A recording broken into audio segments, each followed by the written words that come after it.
Gold trusted gold buyers. మీరు తాకట్టు పెట్టిన బంగారాన్ని విడిపించి ఈ రోజు ఉన్న మార్కెట్ ధరకు కొనబడను. మీకు ఓకే ఏంట్రా ఇది బోర్ కొడుతుంది స్లోగా ఉంది అంటారు. అలా అని చెప్పి మీరు లేచి వెళ్ళరు. ఆ స్లో కూడా చూస్తూ నెక్స్ట్ డే ఉంది, నెక్స్ట్ డే వస్తుంది, నెక్స్ట్ ఏదైనా చూపించి ఉంటాడు డైరెక్టర్ లేకపోతే actor or anything which will thrill them అని వెయిట్ చేస్తుంటారు. ఆ ప్రాసెస్లో మీరు ఏం చేస్తారంటే మీరు డైరెక్టర్ అయిపోయి ఆ క్యారెక్టర్స్ని ఫాలో అవుతూ వెనక్కి వెళ్ళిపోయి ఎక్కడైతే ఆ మూమెంట్ డైరెక్టర్ అనుకుంటారో ఆ థ్రిల్ ఎలిమెంట్ ఇవ్వాలని ఆ విషయాన్ని మర్చిపోయి మీరు ఈజీగా డీకోడ్ చేయొచ్చు. బట్ ఆ విషయాన్ని మర్చిపోయి సడన్ గా డైరెక్టర్ డీకోడ్ చేసిన ఆ థ్రిల్లింగ్ మూమెంట్ ని మీరు ఎంజాయ్ చేస్తారు. సో థ్రిల్లర్ కి ఇంత స్కోప్ ఉంది. ఆడియన్స్ ని స్టిమ్యులేట్ చేసి ఆడియన్స్ ని ఎంగేజ్ చేసి కూర్చోబెట్టి అంటే వాళ్ళు ఎంటర్టైన్ చేయడం అనేది థ్రిల్లర్ లో చాలా స్కోప్ ఉంటుంది. సో నేను ఎందుకు థ్రిల్లర్స్ ఎక్కువ ఎంచుకుంటానంటే there is a scope to connect with an audience. For example show టైంలో ఒక క్యారెక్టర్ ఉంది. నా క్యారెక్టర్ పేరు సూర్య ఇందులో. సో సూర్య క్యారెక్టర్ స్క్రీన్ మీద వచ్చిన తర్వాత వాడి తాలూకా ఎమోషన్, వాడి తాలూకా రియాక్షన్స్ అవన్నీ ఉంటాయి కదా. ఆ ఫస్ట్ షాట్లోనే తను ఏంటని తెలిసిపోతే వాడిని ఫాలో అవుతారు. శాంతి అనే ఒక క్యారెక్టర్ ఉంది, ఆ క్యారెక్టర్ కూడా ఫాలో అవుతారు. సో మీరేమవుతుంటే ఆ క్యారెక్టర్ తాలూకున్న ఎమోషన్, బ్యాగేజ్, ఫ్లాష్ బ్యాక్ ఇవన్నీ కలిపే లోపల మీరు ఆ థ్రిల్లింగ్ ఎలిమెంట్ని మర్చిపోతారు. ఫాలో అవుతూ అవుతూ సడన్ గా యూ విల్ ఫీల్ అబ్బా ఏం చెప్పాడు రా director. That is thriller. And దీంట్లో స్కోప్ బాగుంది, కథ ఉంటుంది, క్యారెక్టర్ ఆర్క్ ఉంటుంది.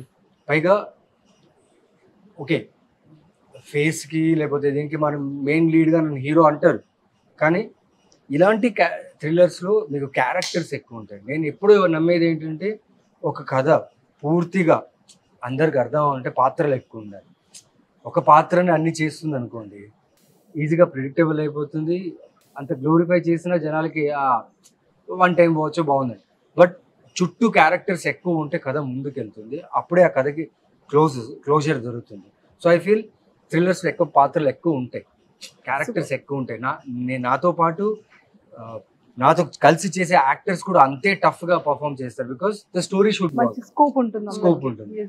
సో ఐ థింక్ థ్రిల్లర్స్ వస్తున్నాయి బట్ కథలు నచ్చుతున్నాయి, అందుకే అది థ్రిల్లర్ గా మారుతున్నాయి. సూపర్.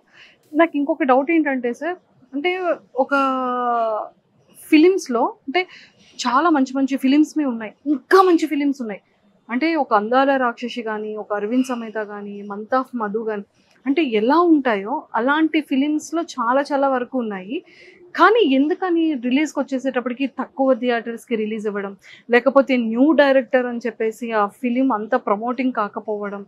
సో అంటే ఖచ్చితంగా ప్రమోషన్ వెళ్తేనే జనాలకి ఒక కాన్సెప్ట్ ఏంటి, ఒకటి ఏంటి అనేది అర్థమయ్యి థియేటర్ వరకు వస్తున్నారు. లేదు అంటే ఓటీటీకి వచ్చేస్తుంది కదా అప్పుడు చూడొచ్చులే అని అంటున్నారు.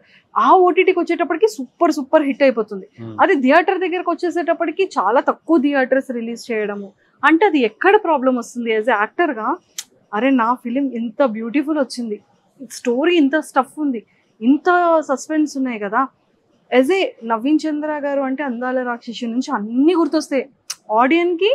అంటే ఈ సెట్రన్ పీపుల్కే తెలుసు నవీన్ చంద్ర గారు చాలా మంది అనేది కాదు, always India wide, world wide, Telugu audience, Tamil audience, Kannada, Malayali ఎంత ఉన్నారు అంతమందికి నవీన్ చంద్ర ఏంటి అనేది తెలుసు కదా. సో అలాంటిది ఈ థియేటర్ వల్ల ప్రాబ్లమా? యాజ్ ఏ యాక్టర్గా మీ ఫీలింగ్ ఏంటి? Inner feeling. ఇప్పుడు మీకు సోషల్ మీడియా ఇవన్నీ ఉన్నాయి. నేను అందాల రాక్షసి సంభవానికి చేసేటప్పుడు సోషల్ మీడియా ఏం లేదు. యూట్యూబ్ కూడా చాలా రేర్ అనమాట. ఒక ట్రైలర్ ఏదైనా మీరు టెలివిజన్లో ఇవ్వాల్సి వస్తుంది, ట్రైలర్ అయినా కానీ టీజర్ అయినా కానీ కానీ. ఇప్పుడు సోషల్ మీడియా వచ్చేసింది. సో మెయిన్గా ఏంటంటే డేట్, ఆ థియేటర్కల్ చేయడానికి డేట్ చాలా ఇంపార్టెంట్. సపోజ్ నేను ఒక ప్రొడ్యూసర్ని, నాకు ఇప్పుడు July 4th ఈ సినిమా, we are lucky that we have only 2 films that day. ఒక ఫిలిం తర్వాత ఇంకో ఫిలిం చూస్తారు. బట్ ఇప్పుడు ఏమైందంటే 6 films, 7 films, 8 films ఒక డేట్కి. అండ్ ప్రమోషన్స్ చేస్తున్నాం, ఆ ప్రమోషన్ నిజంగా ఆడియన్కి రీచ్ అవుతుందా? లేదు. ఎందుకు లేదంటే బికాస్ ఆడియన్కి ఇంటి గుమ్మం దాటిన వెంటనే 100 రకాల ఎంటర్టైన్మెంట్ ఉంది. ఇంతకుముందు అలా ఉండలేదు. ఇంతకుముందు ఉంటే మ్యాక్సిమం బీచ్, వైన్ షాపు, లేదంటే సినిమా థియేటర్, లేకపోతే ఫుడ్ ప్లేస్, రెస్టారెంట్స్ ఉండేవి. మాల్స్ వచ్చేసాయి. ఇప్పుడు మీరు హైదరాబాద్ చూస్తే ఎవ్రీ స్ట్రీట్లో, ప్రతి స్ట్రీట్లో ఒక పికల్ బాల్ కోర్ట్ ఉంది, ఒక బ్యాడ్మింటన్ కోర్ట్ ఉంది, ఫుట్బాల్ కోర్ట్ ఉంది. సి ఒక ఆడియన్ థియేటర్కి రావాలంటే ఒక మాల్లో నుంచి దాటి రావాలి. మీకు స్టార్ బక్స్ ఉంది, ఒక కాఫీ డే ఉంది, ఇవన్నీ ఉన్నాయి. ఇక్కడి నుంచి దాటి థియేటర్ లోపలికి వచ్చి టికెట్ తీసుకొని కూర్చోవాలి. So it is not easy now to bring an audience to theatre. So as industry what I feel we should go door to door. మన సినిమాలు రిలీజ్ అవుతున్నాయని ప్రమోషన్ ఆడియన్స్కి తెలియట్లేదు, కానీ మనమే అంటున్నాం ఆడియన్స్ రావట్లేదు. ఆడియన్స్ వస్తారు, they will come and they watch the film. వాళ్ళకి వేరే ఏం ప్రాబ్లం లేదు. యాక్చువల్లీ బాగుందంటే వర్డ్ ఆఫ్ మౌత్ విని బాగుందంటే వస్తున్నారు, లేదా కొందరు రివ్యూ చూసి వస్తున్నారు, లేదా కొందరు ఏ పని లేక టైంపాస్కి సరే వెళ్దామని. సమ్మర్స్లో అయితే ఏసీ కోసం కొందరు వెళ్తారు. సో ఇలా ఉంది. బట్ ఐ థింక్ సమ్వేర్ ముందులాగా we had this wall posters ఎక్కువ ఉండేవి. వీధి వాల్ పోస్టర్స్.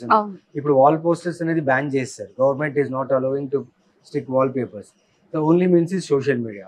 ఓకే, సోషల్ మీడియాలో మన సినిమా ప్రమోట్ అయింది అనుకోండి. ఇప్పుడు నేను ప్రమోట్ చేశాను నా సినిమా, సో నా పేజ్లో పెట్టాను. పెట్టిన తర్వాత నా సినిమాకి సంబంధించిన సెర్చ్ ఇంజిన్ మాత్రమే నాకు తెలుస్తుంది. అక్కడ నేనేం ఫీల్ అవుతా, వావ్ నా సినిమా బాగా ప్రమోట్ అయింది కానీ జనాలు థియేటర్కి రాదు. నాకు తెలీదు అది నా సినిమాలు చూసిన ఆడియన్స్కి రీచ్ అయిందా లేదా నాకు తెలియదు. సో ఇది చిన్న మిత్తే. అంటే we need to work for the film.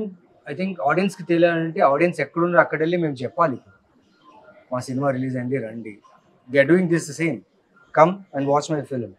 So I think industry should do something so that audience come to know about our releases, our films. అంతే. అంటే అప్పట్లో ఎలా ఉండేవి అంటే సార్, మంత్లీ ఎక్స్క్లూజివ్గా ఒక 5 to 6 ఫిలిమ్సే రిలీజ్కి ఉండేవి. ఇప్పుడు 50 to 60, 100 ఫిలిమ్స్ కూడా రిలీజ్ అవుతున్నాయి. సో అదొకటి.